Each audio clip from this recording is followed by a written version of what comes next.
The 14th vote came in from the Keth delegation at 09:42 station time. The chamber didn't erupt. It exhaled, like a room that had been holding its breath for years and finally got to let go. The amber light through the high glass windows sat on every face the same way it always did, soft and indifferent, and the clerk read the count into the official record without looking up from her screen.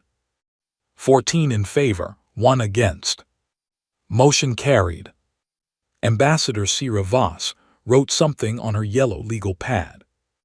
She had been writing things on it for the last 2 hours, not notes on the session, not responses to arguments, just writing. Her hand moved the same whether someone was speaking or not, whether the vote count climbed or not. She had a cup of coffee on the table to her left, and it had been cold since before the session started. She hadn't touched it. The council chair, a tall Varani with silver throat frills that flared when he was pleased, leaned forward into his microphone. "The motion passes," he said. "Effective immediately, humanity's status within the Galactic Sovereignty Council is reclassified from full member to observer. Provisional trade rights will remain in place pending the standard review period of." He kept talking. Voss kept writing. Admiral Vethoron, seated in the military observation gallery above the chamber floor, watched her. He had been watching her the whole session. He wasn't sure why. Maybe because she was the only thing in the room that wasn't reacting. Every other delegation had something on their face: relief, discomfort, a careful neutral expression that was working very hard to be neutral. Voss had the face of a woman checking items off a list. She had known, he realized. Not suspected, known. The question was how long. Below, the chair finished his statement and gestured toward the human delegation. "Does the human representative wish to make a formal statement of grievance for the official record?" It was a courtesy, the kind offered to the losing side so the proceeding looked fair. Everyone in the room expected a speech, maybe a quiet one, maybe an angry one, maybe the kind of careful, diplomatic language that hid real fury behind procedural grammar. There were 14 drafts of possible human responses floating around in various intelligence briefings. Vethoron had read 3 of them.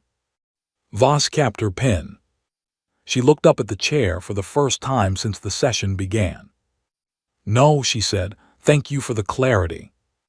That was it. The frills on the chair's throat went very still.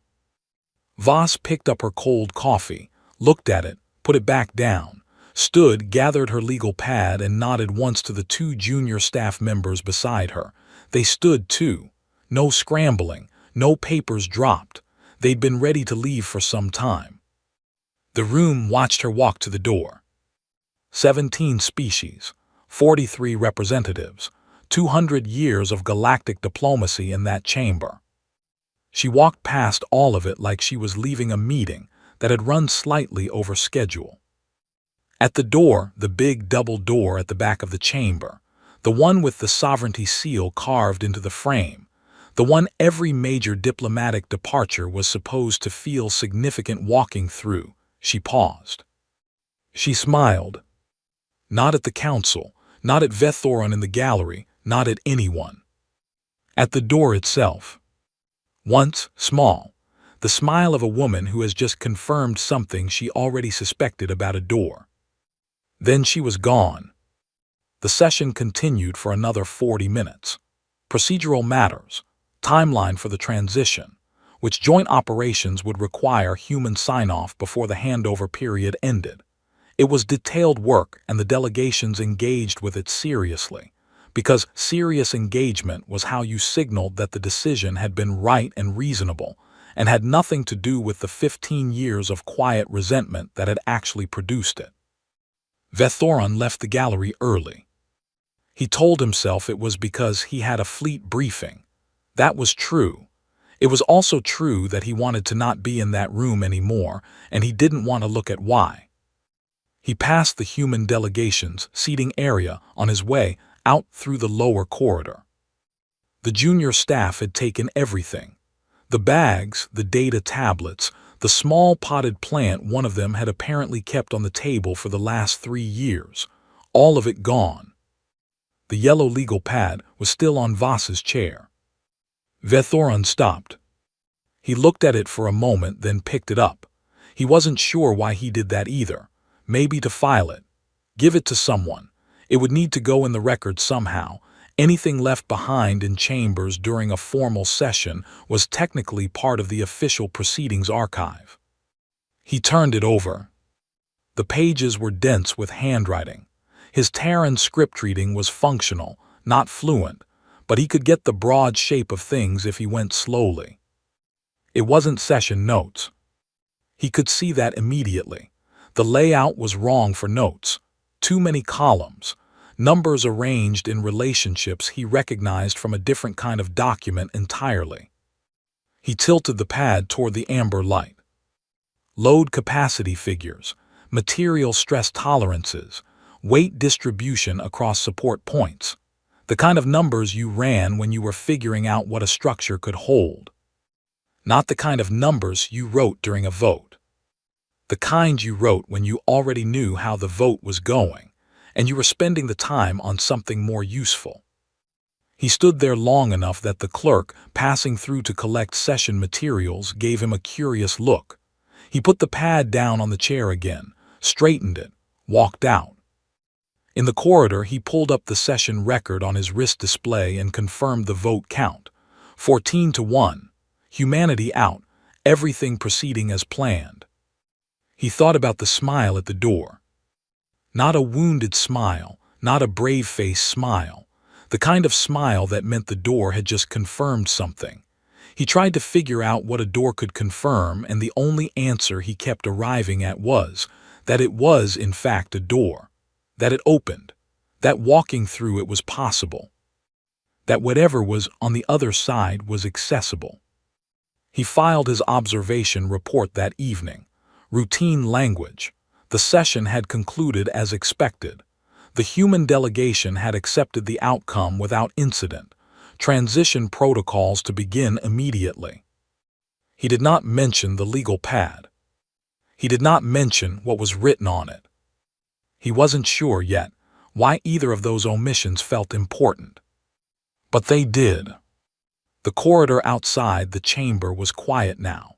Someone had already put a new name plate on the observer seat where humanity had been sitting for 20 years. The coffee cup was still on the table, still full, still cold. Nobody threw it away for 3 days, because nobody could agree whose job that was anymore. The first human ships left on a Tuesday. Nobody marked the date. There was no ceremony to mark. The Sovereignty Council had been very clear in its public communications that the transition would be orderly and managed, and the humans, to their credit, everyone said were cooperating fully. Departure schedules filed on time. Handover documentation submitted ahead of deadline. No protests. No dramatic last transmissions.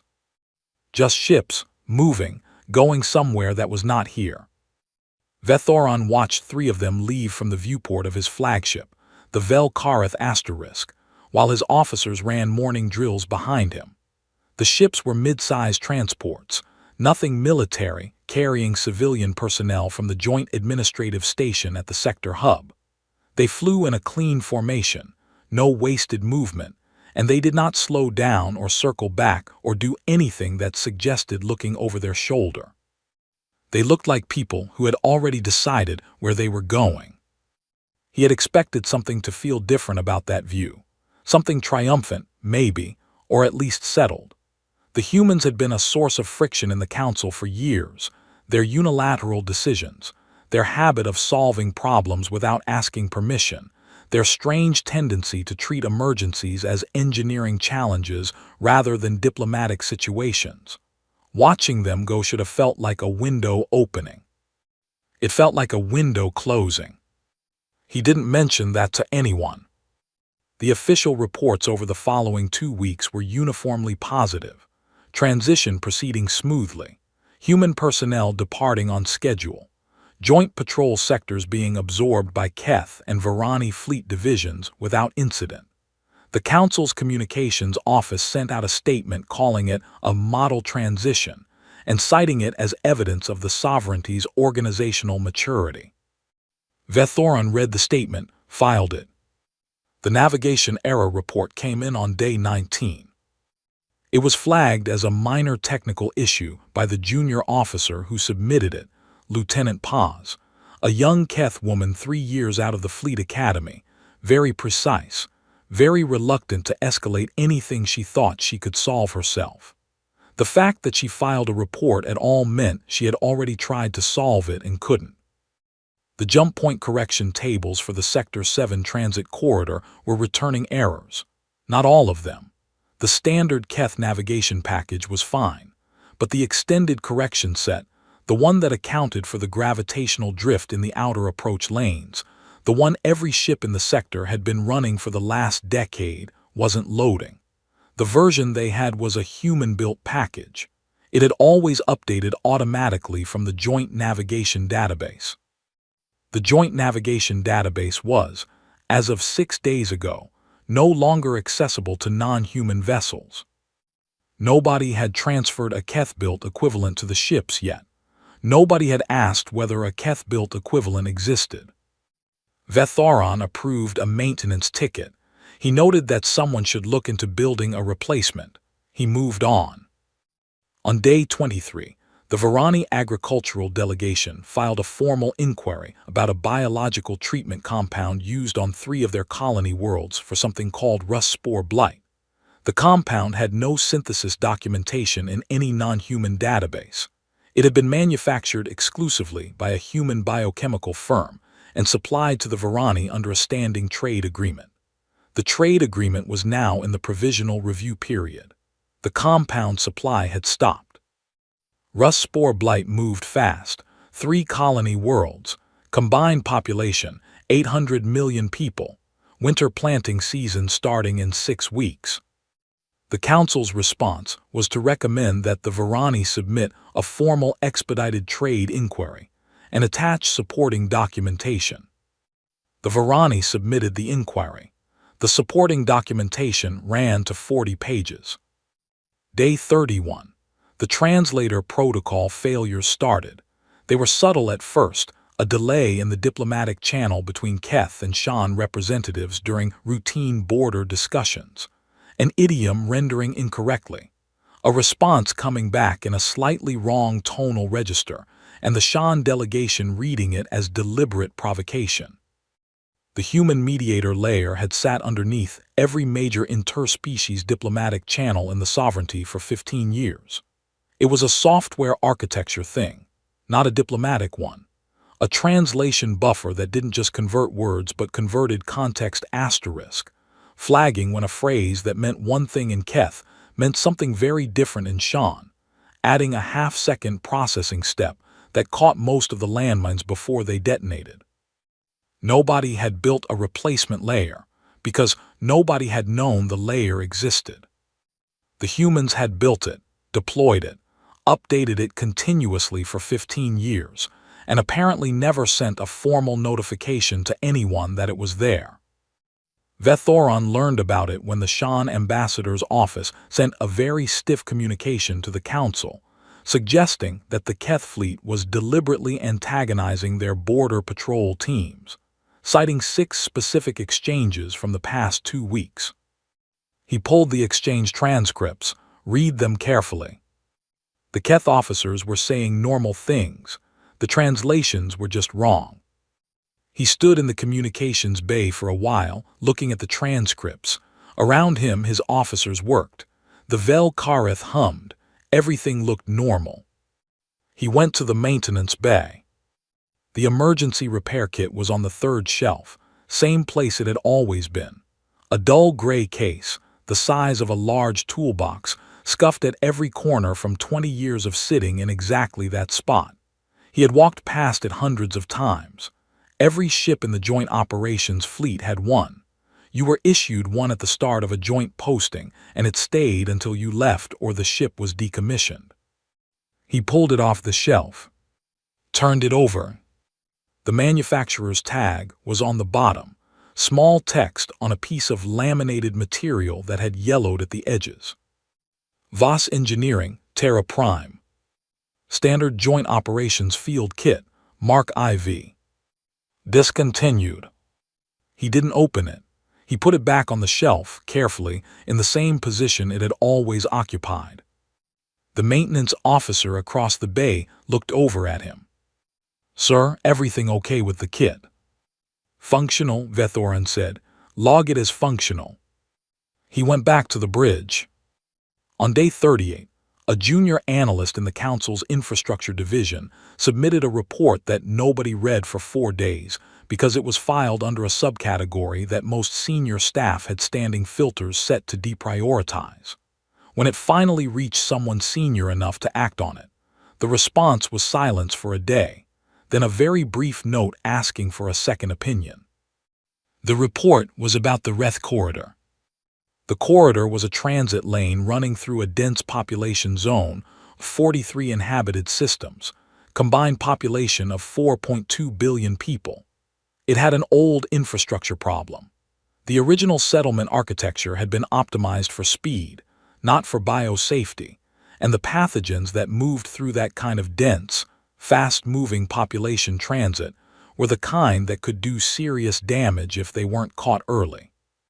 6 human medical tenders had been running automated pathogen suppression sweeps through the Reth corridor for 20 years, rotating schedule. Always one in the corridor, always monitoring, always flagging, always ready to quarantine a ship or a station if an early indicator showed up. All 6 tenders had left on day 11 of the withdrawal. Nobody had flagged it. Nobody had thought to ask who was covering the corridor now. Nobody was. The analyst's report included a population risk model. It was a careful, well-sourced, responsibly uncertain document, and its responsible uncertainty still put the bottom of the risk range in a place that made it difficult to read without sitting down first. Vethoran read it standing up. He called his senior officer into the briefing room and told him to find a solution for the Reth corridor coverage gap. His senior officer, a practical man who had been in the fleet for 30 years and had a very steady face, wrote it down in his notes, precisely, without hesitation, the face he had for problems that had solutions. Then he looked up. He didn't say anything. That was when Vethoran understood the difference between a problem that has a solution and a problem that has a gap where the solution used to be. He dismissed the officer. Outside the viewport, the sector looked the same it always had. Stars, shipping lanes, the usual light traffic of a Tuesday in deep space, everything proceeding normally. He thought about the transition report, the one that called this a model handover. He wondered who was going to write the next one. 3 months in, the council called it a period of adjustment. This was accurate the way it is accurate to call a flood a period of dampness. The word was correct. The scale was not. The emergency session was held on a Thursday, which nobody planned but which felt appropriate, because Thursdays are the kind of day where you find out that the thing you thought was a small problem is actually the whole ceiling. The chamber had the same amber light, the same high glass windows. The seat where humanity used to sit still had the new nameplate on it, and the new nameplate species had not shown up to this session, because they had a trade dispute of their own that was, coincidentally, partly caused by the same infrastructure breakdown being discussed 3 items above them on the agenda. Council Chair Yethris opened the session with a list. 6 items. First, the navigation correction failures across 9 sectors had spread from Sector 7 to include the 3 adjacent transit lanes. Ships were compensating manually.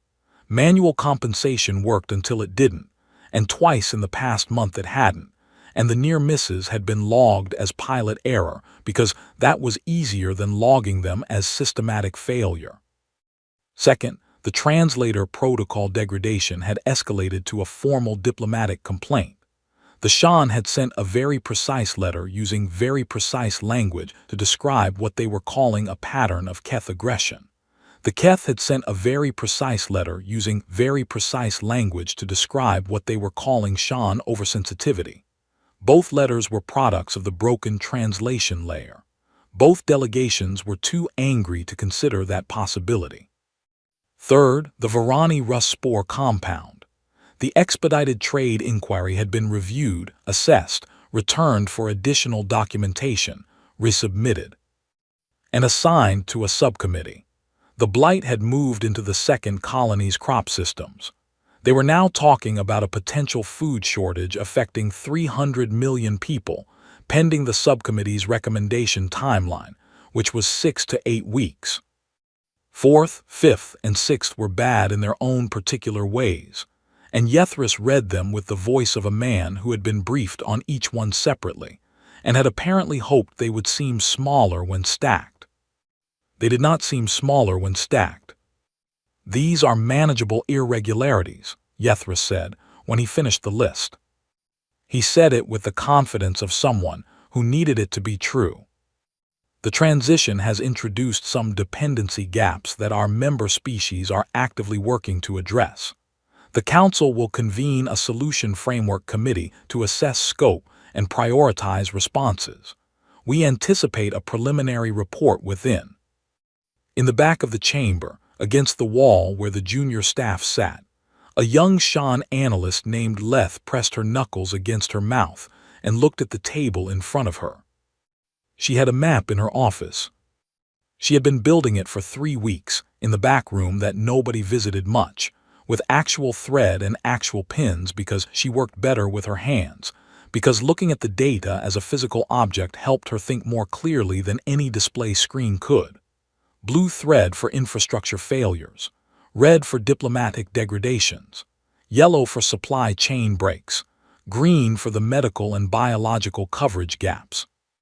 The map looked like a child had sneezed a rainbow at a star chart.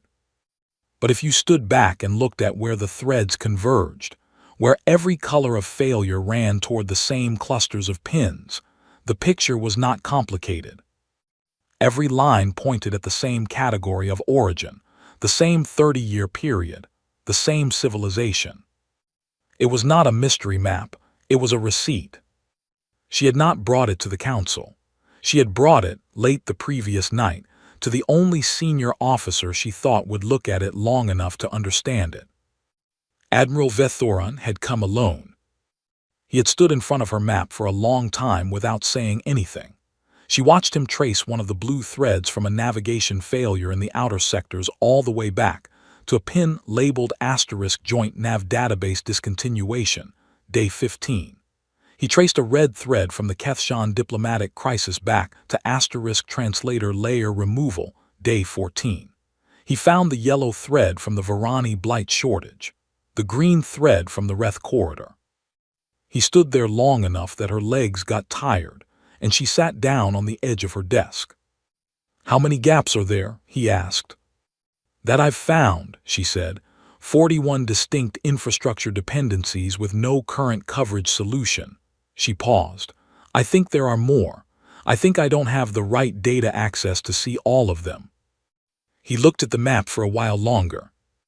Then he reached out and straightened one of the yellow threads. It had gone slightly diagonal under its own weight, pulling away from a pin near the center.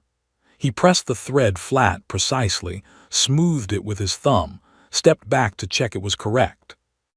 It was completely unnecessary. He left without saying anything else. In the chamber, Yethris wrapped up his presentation by announcing the formation of the Solution Framework Committee and opening the floor for nominations to the subcommittee that would report to it. This took 40 minutes. The subcommittee formation was approved by a vote of 11 to 3. The Reth Corridor had flagged a pathogen indicator at 06:14 that morning.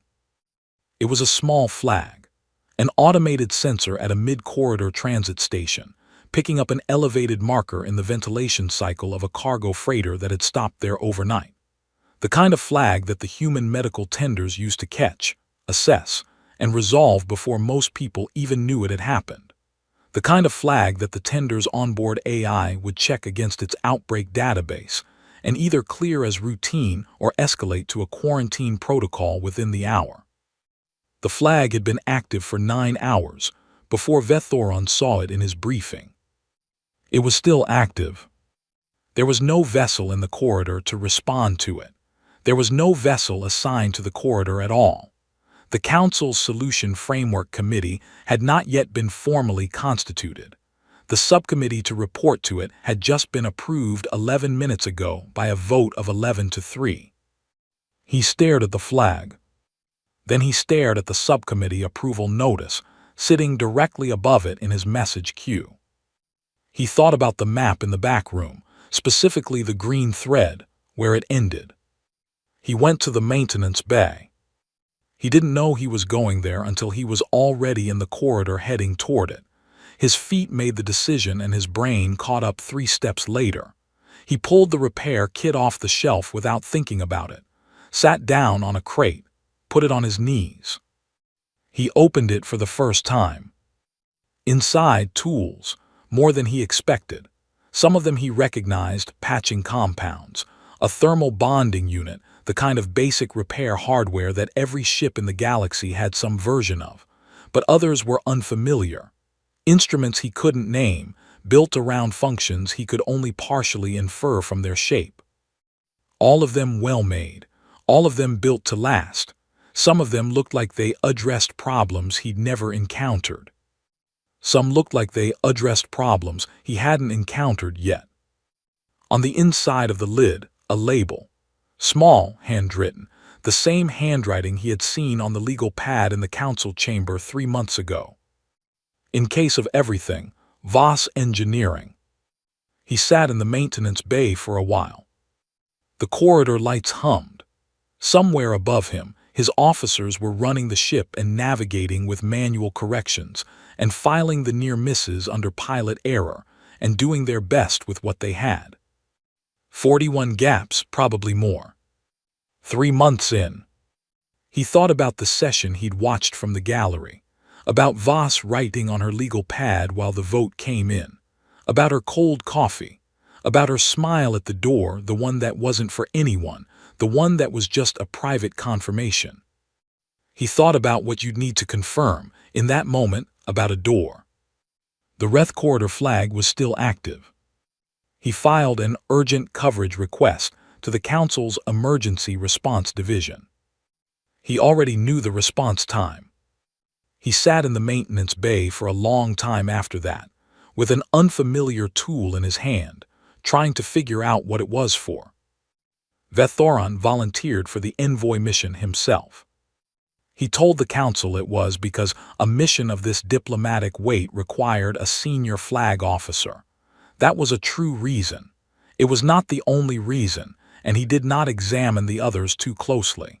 He requested a single ship, minimal crew, and a departure window in 3 days. The council approved it while simultaneously referring the transit corridor coverage problem to a new subcommittee. He packed the repair kit. He told himself it was standard field equipment. It was standard field equipment. It was also the only human-made object he owned, and somewhere in the 9-day transit to New Meridian he stopped pretending he didn't know which of those facts was the real reason it was in his quarters. New Meridian was not hidden. That was the first thing that landed wrong. He had spent 3 days of the transit reviewing intelligence on humanity's withdrawal destination, and the intelligence, assembled largely from passive observation because there had been no active surveillance approved, had been quietly assuming a defensive posture. A civilization licking wounds builds walls. It goes dark. It puts distance between itself and the thing that hurt it. The coordinates for New Meridian were publicly filed in the Sovereignty's transit registry. Anyone could look them up. Anyone had always been able to look them up.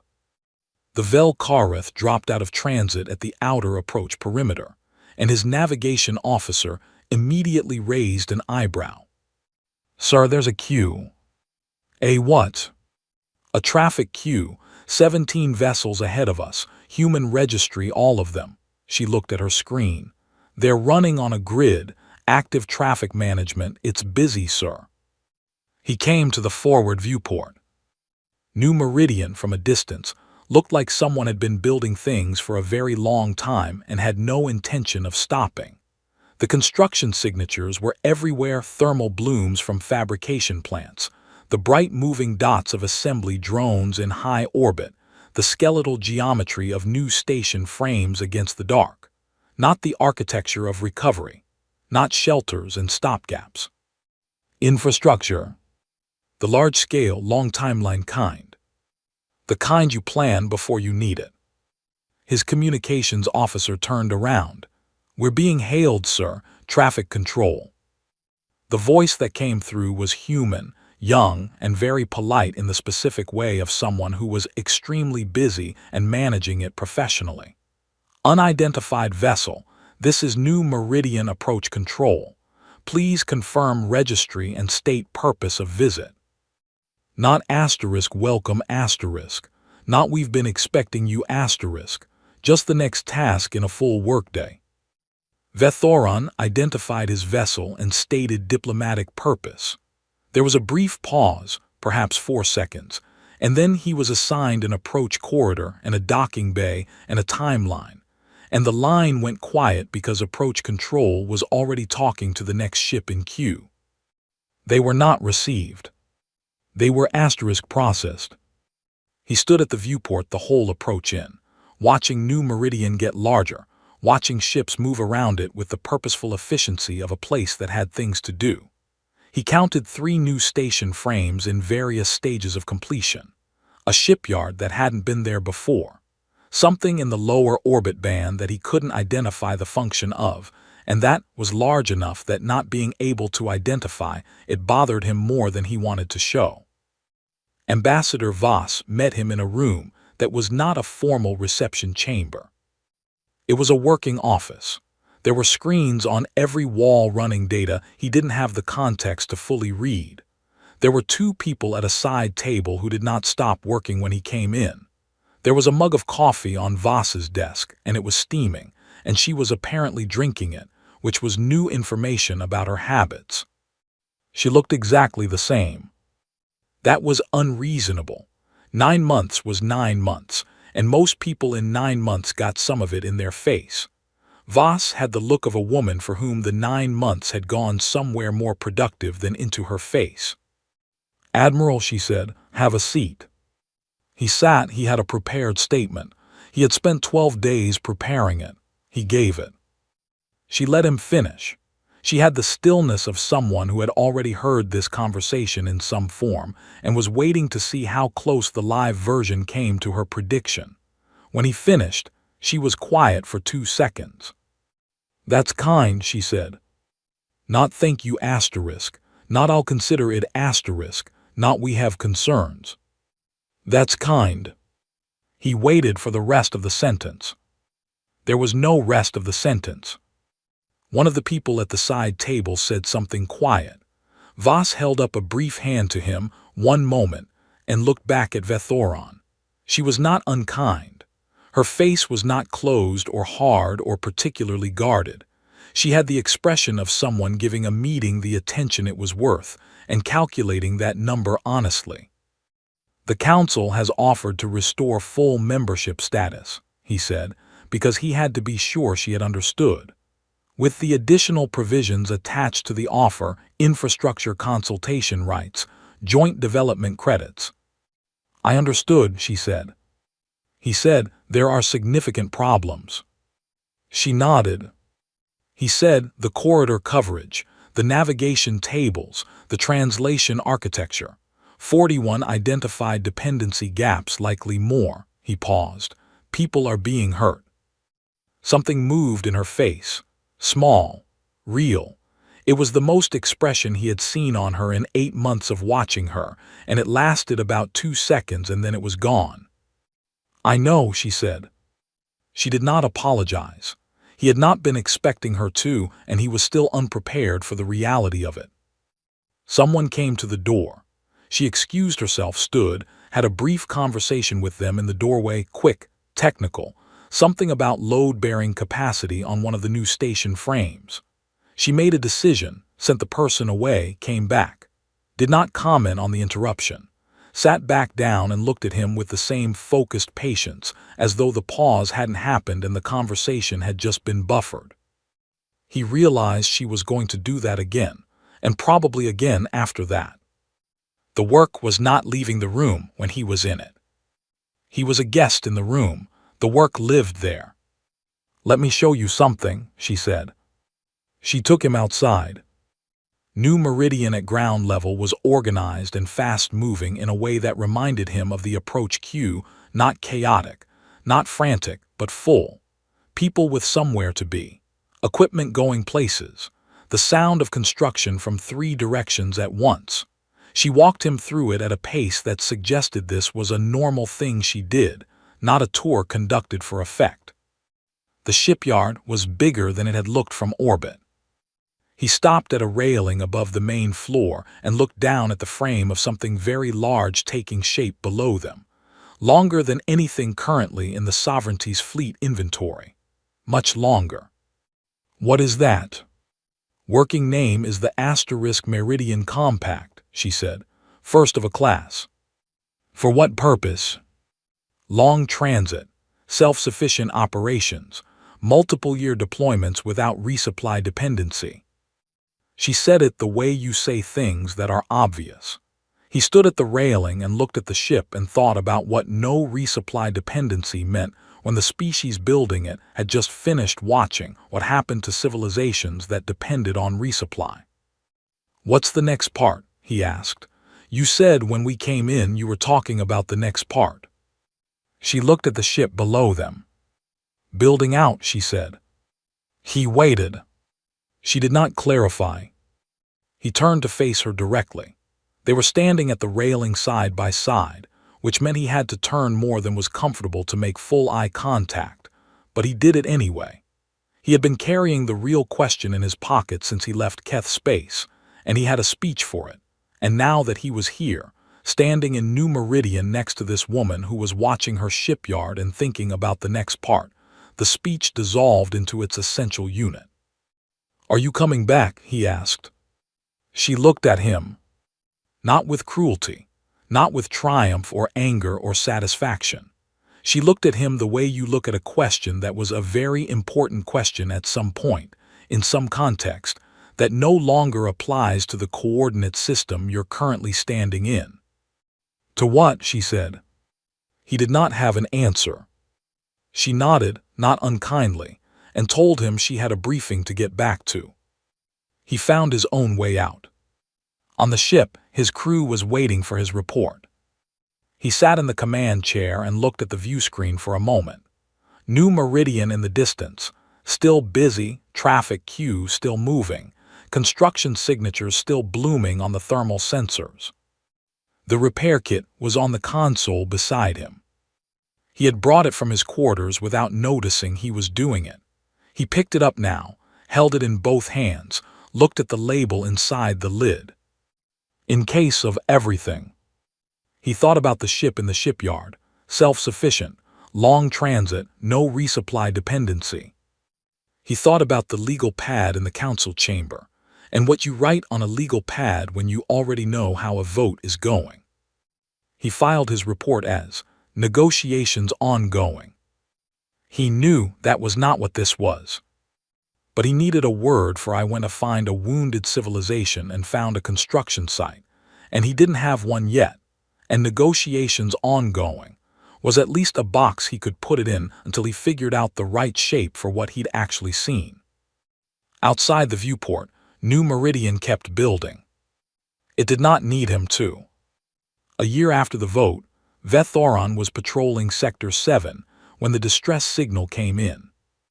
He was reading the repair kit manual. He had found it tucked inside the case's inner lining 3 weeks ago, a folded booklet, 16 pages, written in Terran and 3 other languages, with hand-drawn diagrams in the margins that were more useful than the printed text. He had been working through it slowly, using a translation assist for the sections his Terran couldn't handle. He had identified 23 of the 31 tools by now. He was proud of 23. He kept the kit on the bridge console, which his officers had stopped commenting on. The signal was a Shan registry, freighter class, hull breach, midweight cargo vessel, structural failure in the aft section, automated distress system active. The message was clipped and efficient in the way of a crew that was scared but functioning. 11 people. He pulled the response calculation before the signal had fully finished playing. Nearest Keth repair vessel, 3 hours 14 minutes. The Vel Kareth was not a repair vessel, it was a warship.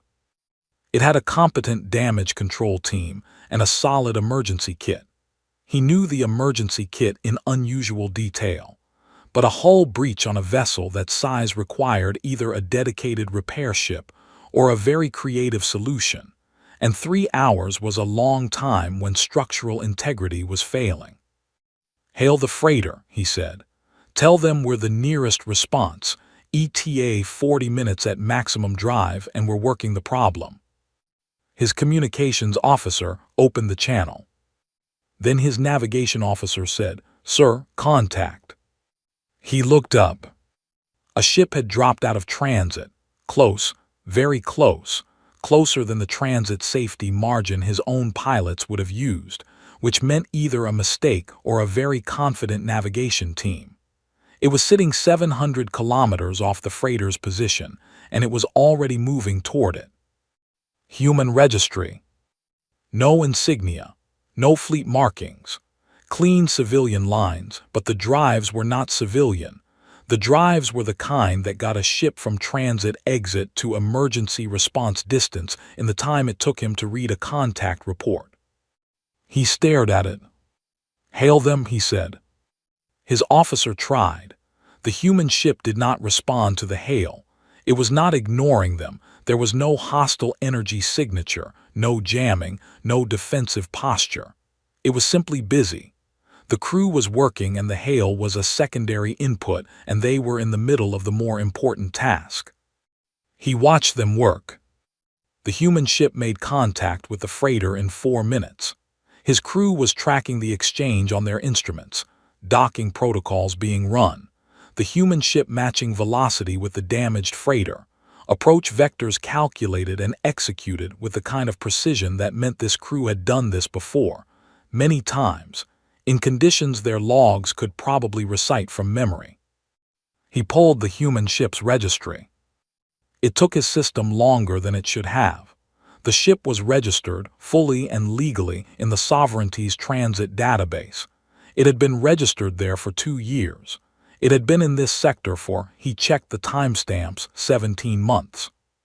17 months. It had been in Sector 7 for 17 months, running its own operations, and his fleet division had classified it as routine civilian traffic and stopped looking at it because there was so much else to manage. "What's it been doing?" he asked his operations officer. "Pull the activity log." The officer pulled it. The ship had been moving a regular circuit through the sector, not random, a grid pattern, systematic.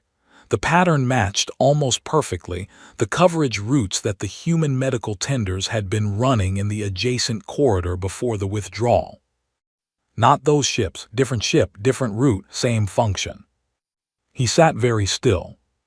11 minutes after initial contact, the human crew had extracted the Shan freighter's 11 people, patched the hull breach with what his sensors assessed as professional quality work, confirmed structural integrity, and performed a systems check on the repaired vessel.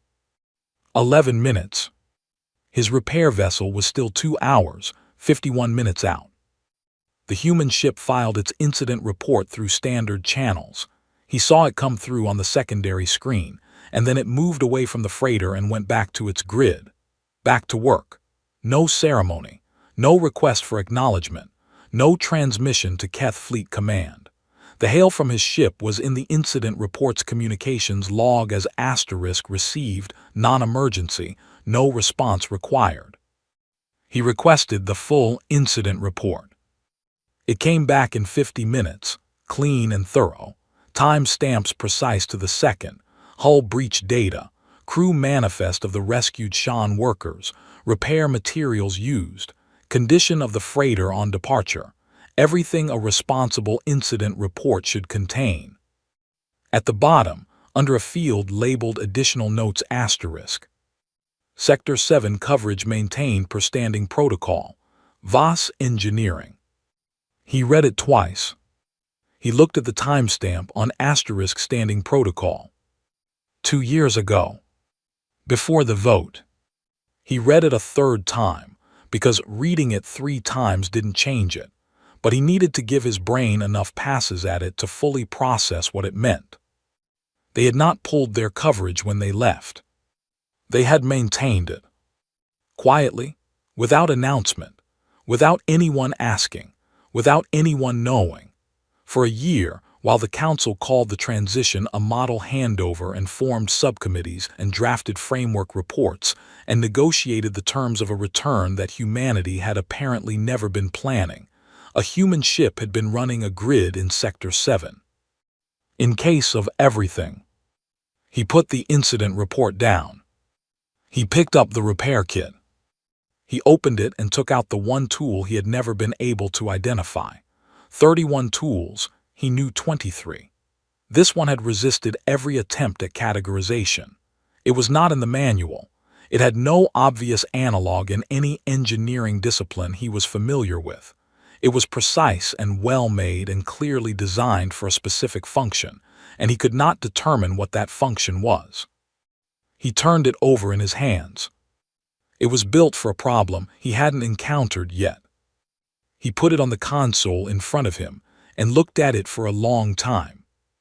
The council convened its next full session 6 weeks later.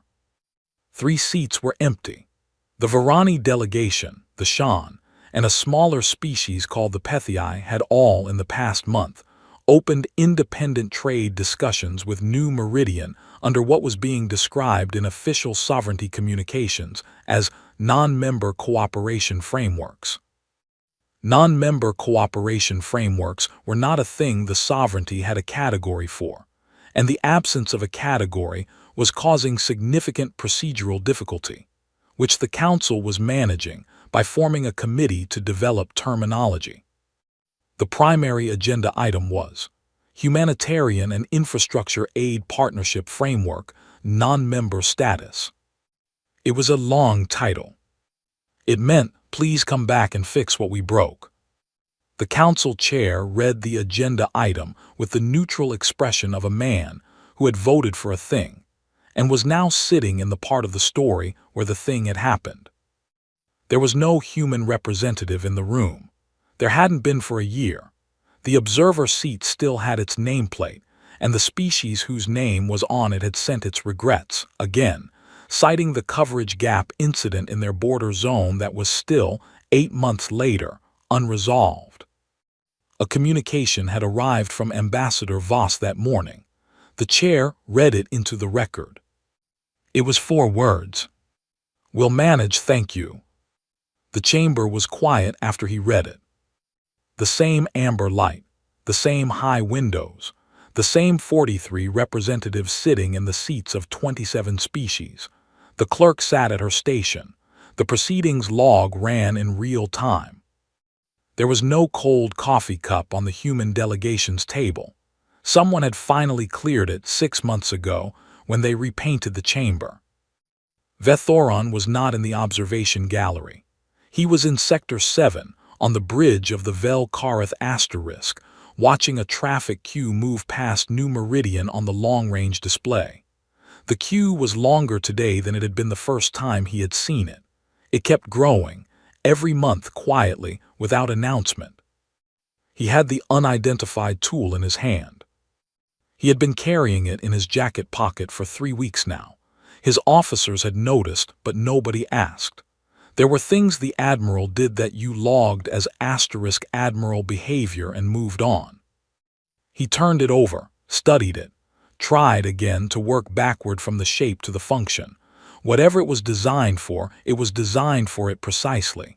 Not a general-purpose instrument, a specific one. Something you would need in a situation that had a particular kind of problem and you would need it ready. He thought about the asterisk Meridian Compact asterisk still under construction in the shipyard. Self-sufficient, long transit, no resupply dependency. Building out, she had said. He thought about the correction tables they were still missing, still manually compensating for. The translator layer that 3 separate teams had failed to replicate.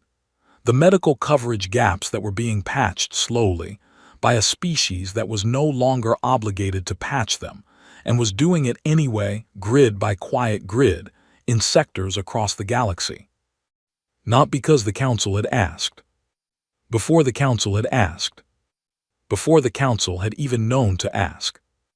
He stood at the viewport and looked out at a sector that was running on manual corrections and borrowed time, and the quiet maintenance of a civilization that had packed its things and left, and was still, somehow, holding pieces of the roof up from the outside. That was the thing no one had put in an official record. That was the thing that made all the formal language, the votes, the framework committees, the non-member cooperation terminology, the careful diplomatic phrasing of please come back, feel like standing in a doorway arguing about the architecture of a house, while the person who built it stood in your garden, in the rain, one hand still on the foundation wall. Not because they were owed anything. Not because they were waiting to be asked. Because the foundation still needed holding. And they knew how. He closed his hand around the tool. Somewhere in the sector, a human ship was running its grid. The stars outside were the same stars they had always been. Everything else was different,